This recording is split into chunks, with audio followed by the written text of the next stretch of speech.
everyone, and thank you very much for joining today's session. I mentioned earlier that when we develop our assessment, you have to anchor your assessment to the learning outcome.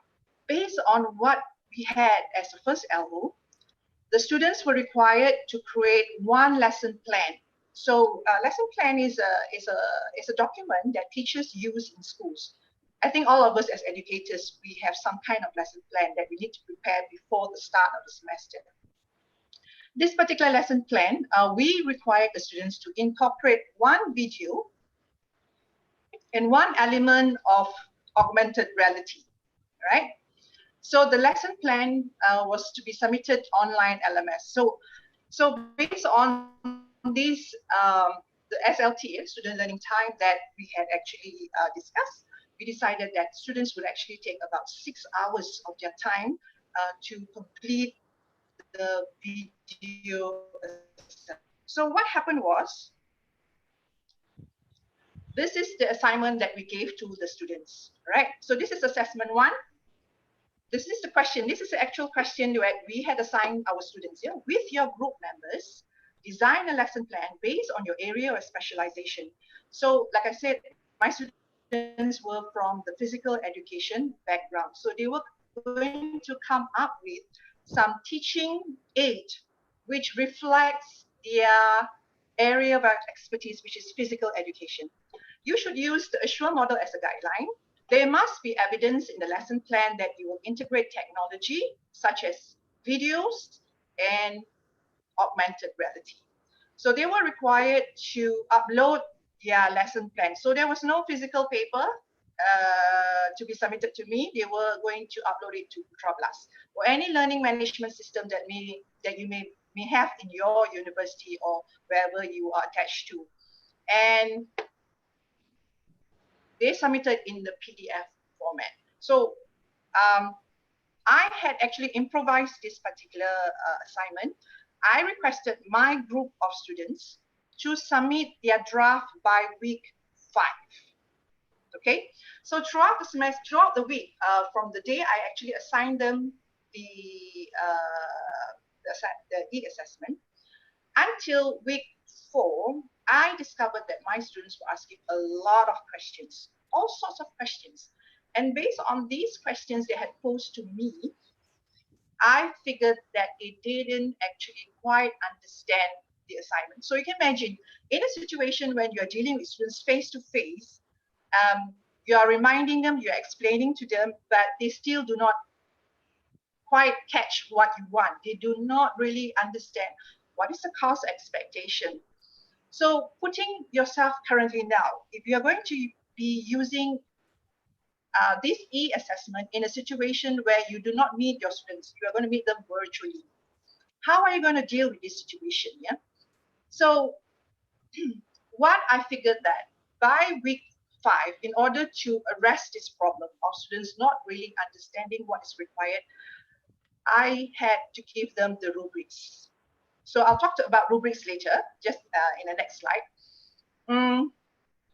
At the same time, I also had one particular student who insisted that he wanted to work alone. He didn't want to work with anyone. Everyone had their own group, but this particular student wanted to work alone. So I had to be flexible at that point of time to allow these students to work together, to work alone, not with anyone else, because he just couldn't work with anyone. So going back to the problem that I had with my students, they didn't quite understand. Although, you know, when you meet them in class, you ask them and you explain to them, you say, faham, semua faham, yeah.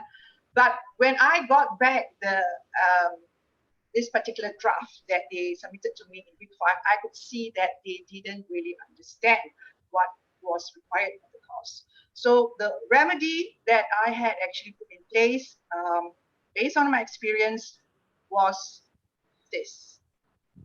So what is a rubric actually?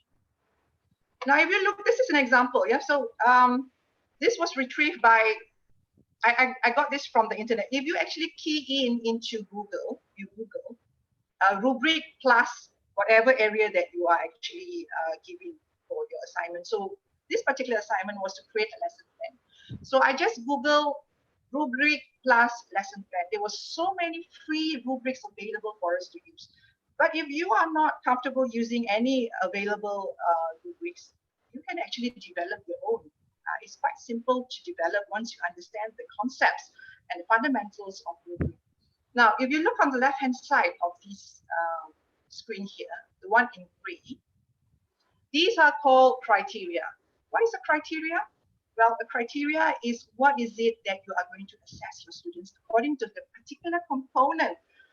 And this is a component of a lesson plan. So when you actually ask education students to develop lesson plan, in a lesson plan, there must be objectives, there must be goals, there must be instructional strategies. What kind of assessment? So I think all of us are very familiar with this, what is a lesson plan, right? So this doesn't look alien to you, shouldn't look alien to you. What kind of technology are you using? What materials would you use for your course? And how is the lesson plan being organized and presented? Now, this is on the left-hand side of the rubrics, which is called the criteria. The next thing that you see on the screen would be here. Beginning, developing, accomplish, exemplary. Yeah. Now, this is called the performance indicator.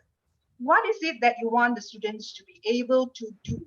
So, for example, if you look here, if the students are just at the beginning level, which means that they are not very proficient, they are not very competent, their score would be between 0 to 5, right? So let me read out this particular performance indicator. Instructional goals and objectives are not stated. Learners cannot tell what is expected of them. Learners cannot determine what they should know and be able to do as a result of learning instruction, as compared to something which is exemplary. So as we move on this to the right-hand side, you would see that it becomes more, the expectations goes higher, it's ascending, yeah? So if the students are able to create these and to show me evidence, instructional goals and objectives clearly stated, learners have a clear understanding of what is expected of them, learners can determine what they should know and be able to do as a result of learning and instruction, they will score between 16 to 20. So with this particular rubric, when I gave them at week 6, right, I discovered that the students, the number of questions asked lessened so dramatically, and students were actually clear about what it was really expected of this particular assignment, which required them to prepare a lesson plan. So this rubric actually should have been given to them together at week 1 or week 2 of when I actually assigned this assessment together to them. Right? So based on my experience, when you design, when you give assignments to your students, I really highly recommend that you give your rubrics as well, together with this assessment that you have assigned to your students.